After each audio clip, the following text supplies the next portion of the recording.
So the question for right now is, why do humans incur suffering? Why do they experience suffering? What causes suffering? What is suffering? What is liberation from suffering? How do you achieve liberation from suffering? Is it possible to achieve liberation from suffering? So these are questions I've asked myself probably hundreds of thousands of times. And over the past few years of spiritual work, I've come to the realization of what suffering is.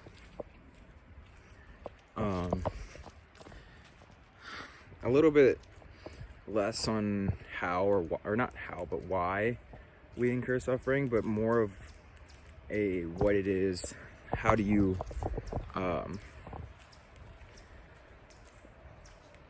reduce it or get rid of it, and why does it come about in the first place, I guess. I mean, it's not mentally, it's more of like a seeing of repetitive patterns and a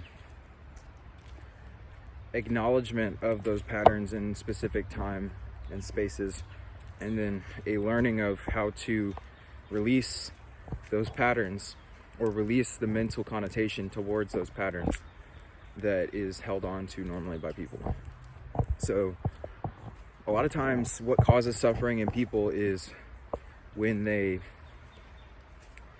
perpetuate an activity that brings about a negative emotion or feeling, and they are not sure why. Or when they perpetuate a mind activity that has to do with a negative emotion or feeling or thought. Now, to go deeper into it, the suffering really comes not from the negative thought, but from the mind putting on a label onto the thought of bad or negative in general. In reality, negative and positive are two poles of one battery, if you want to call it a battery. And those two poles of the one battery need to exist in order for the battery to have a charge. And when the battery has a charge, then it's able to produce a consciousness, a separate consciousness. It's a consciousness that feels sovereign or separate from the totality of everything. So suffering also really happens and comes from a disconnection from that totality of everything, a disconnection of the understanding and knowledge that everything is in fact one thing. But it's not one thing, it's just oneness. And because a thing implies that there is a you and then a perceiver of the thing, and in reality the perceiver and the thing are one and the same.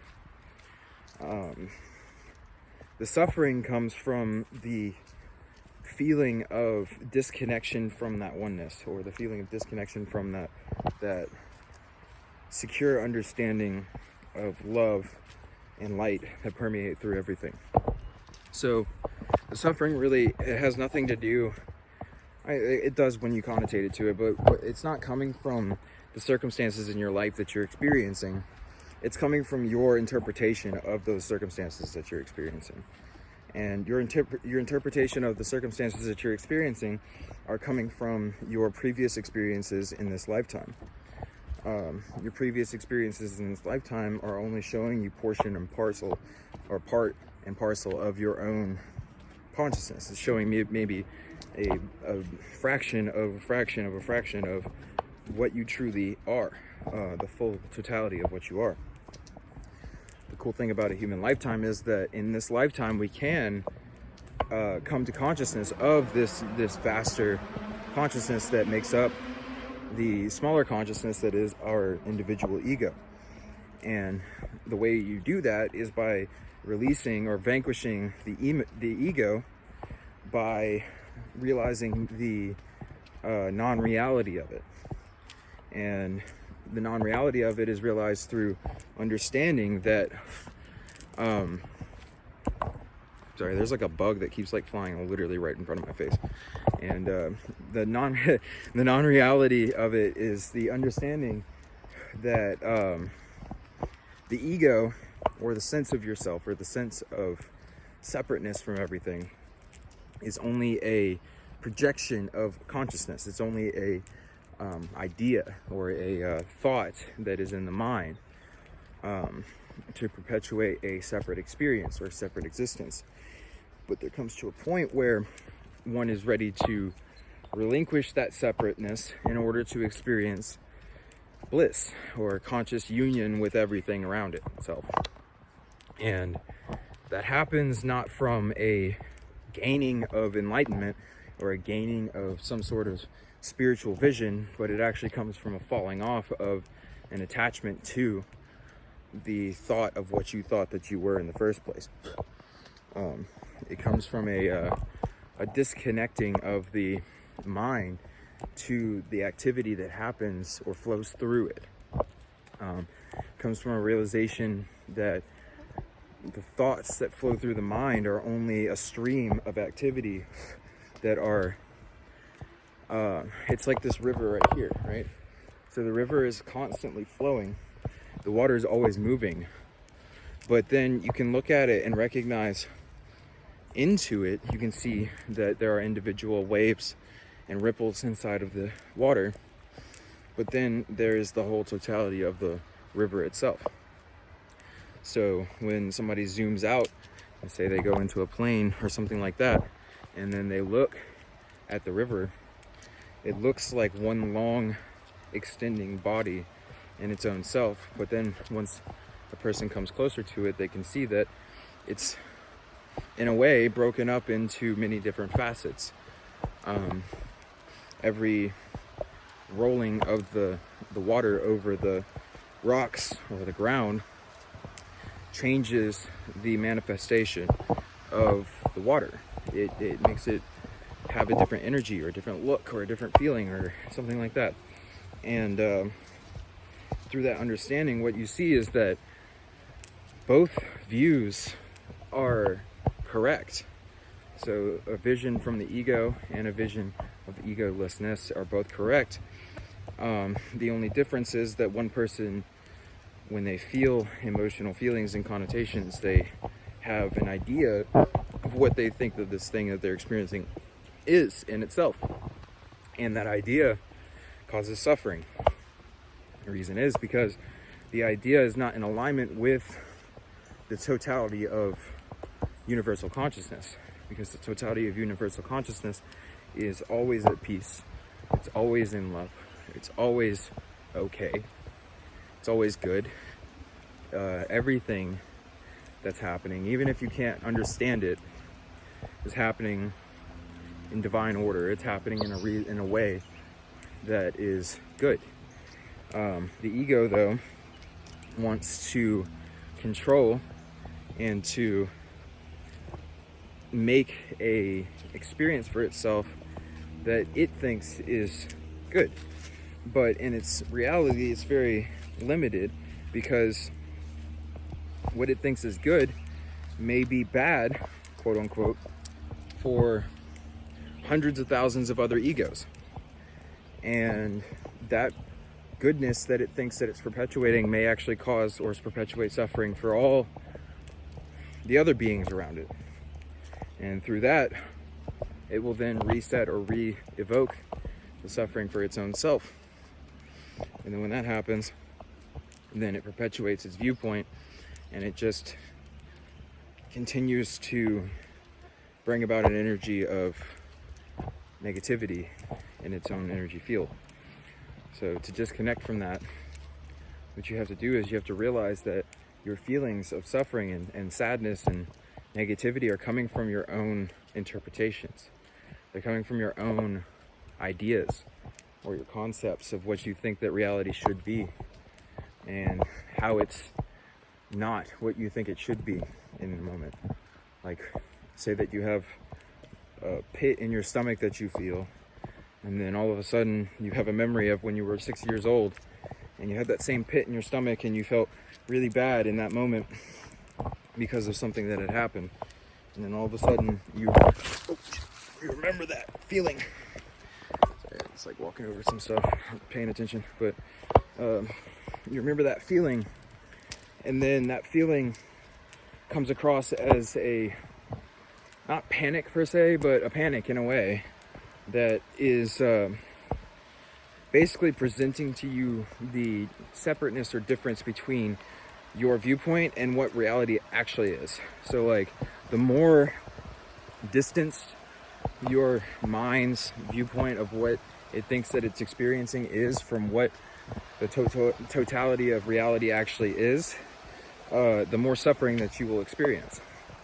And this isn't bad. The reason being is that the suffering is meant to redirect your attention to the suffering in a way. Meaning, like, it's meant to redirect your attention there so that you cannot give energy to it or life to it by perpetuating it with your mind. What you do is you realize that it is a falsity in its own self, and that your own viewpoints are causing it to perpetuate itself. So in order to let it go, you have to change your viewpoints. And you have to see that no matter how something happens, it's always happening divinely. It's always something that is good in its own way. Just remember, what you think is good is not always good for everybody else and everything else. What divine consciousness or God thinks is good is always good for everybody and everything, because it has in mind the well-being of all beings in itself. So something happening in your life may be painful or difficult for you, but it may somehow point you into a space where you are able to show another person sometime in the future how to get through that opportunity or that kind of situation for themselves in a way that is more positive or more powerful than the way that you did it. And maybe the way that you did it involved a lot of suffering, but then the involving of that suffering and the accepting of that suffering then turns into a sensation of freedom or of liberation. And that sensation of liberation is then transmuted into an energy that you carry with yourself. And through that energy, just as you caused suffering for all beings around you when you were in suffering, you then relieve suffering for all beings around you by just being in that understanding of acceptance and of love.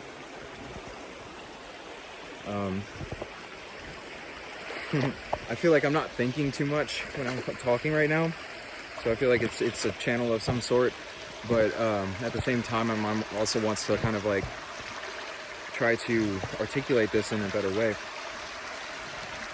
It's something to understand that suffering in general is not real, meaning like it is real, and when you're experiencing it, what I mean is that the experience of suffering is one thing, and then the thoughts that you have about the experience of suffering are another thing. Most people are experiencing more the thoughts that they're having about the experience of the suffering that they're having rather than the actual suffering itself. Like for me, when I experience suffering come into myself, I recognize that suffering is grace in its own self. And through that, I love the suffering. And I know that sounds weird, but it's true. I do. I love the suffering because it brings me closer to God. It brings me closer to the infinite consciousness of all knowing, all loving, all compassionate acceptance of everything. And I recognize that my viewpoint on things, my ego, is completely insignificant compared to the totality of infinite consciousness. And my personal desire is to serve that totality of infinite consciousness, not to serve the ego mind, because I recognize that first of all, this lifetime is a opportunity to to strip away portions of the self that are causing you to come here and experience negativity. In reality, this whole experience, this whole place, this whole loving atmospheric like energy of Earth itself is beautiful, and it's divine, and it's literally, for metaphor, it's the same thing as the Garden of Eden. And what I mean by this is that it's literally perfectly manifested and perfectly made. And if you just let go of your idea of what you think it is and you look at it for the totality of what it actually is, you look at it as if it's literally just an image or a picture in front of you, or a like when you watch a movie, a lot of times you're not involved in the mental suffering of what the character in the movie is experiencing, because you recognize that it's an actor, that it's a movie. You know, it's a character inside of the movie that's experiencing that, and that the suffering in itself is not real, because after the movie set is over with, the actor goes back into its normal consciousness. So, what you can realize here is that the suffering that you experience in life is the same thing as getting into a space of thinking that the pictures on the screen are actually real in their own right. In reality, they're not actually real. What they are is pictures on a screen. It's all light projected onto a screen. And the screen being your own consciousness, the light being the light of God, or the light of all-knowing, all-loving, all-compassionate consciousness. The way that you figure out the all-loving, all-knowing, all-compassionate consciousness is by recognizing that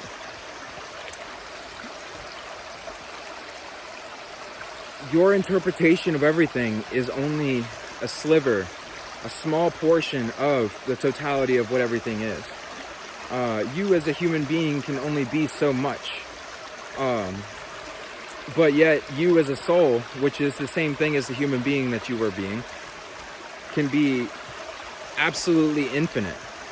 So the question is here, how do you bring that infinity or that higher state of consciousness or that higher state of awareness down into this experience, so that you can experience not only the human aspects of yourself, but the soul that you actually are? Because your soul is there all the time. It is you. It's what you are, right? So really all it is just a direction of focus, right? So it's like you focus on the soul and you will see the manifestations of the soul. Now, you're seeing the same exact world, you're seeing the same energy manifested, but it looks completely different to you, because the soul is not caught up in the suffering that the human is experiencing or the ego is experiencing. It's just seeing the totality of the beauty of the manifestation, and it's seeing the love of God manifest through everything. It's not caught up in this moment being good, bad, indifferent, or anything. It's just observing everything beautifully, completely calmly, serenely, and lovingly. And the reason being is that it's not caught up on a projection of something in, like, it's not caught up in permanence, meaning like it recognizes that this experience is completely impermanent, and the impermanence of this experience is the manifestation of the separateness of the ego in itself. The less the ego is active inside of the mind, body, spirit complex, the longer it's able to live in this plane of existence, because it has no more, it doesn't have any more resistance to life itself. The resistance of life is what causes suffering. The resistance of love and of happiness and of joyous energy is what causes suffering. It's not the actual things that are happening. Like, there can be terrible things that can happen in your life, and then you can still not incur suffering, because you recognize that those terrible things, what your ego thinks is terrible, your soul thinks is beautiful and absolutely radiant and divine and wonderful and absolute in its own self. So the whole thing here is to recognize that suffering is not real, really. I mean, it is real when you experience it, but so is, like happiness. And then when it goes away, then all of a sudden you know, whatever it is that you're experiencing in that moment is real. And then whatever you're experiencing in that moment after that is real. But the suffering is just a mental connotation that you have to an experience of an energy. And once you get rid of the mental connotations of the experiences of the energies, then it's no longer construed as suffering to you. It's more of a, I guess, just an experience. Just the same as any other experiences, really.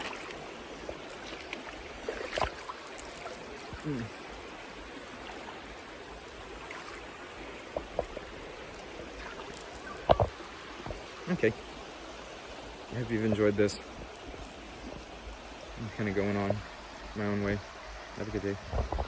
God bless you.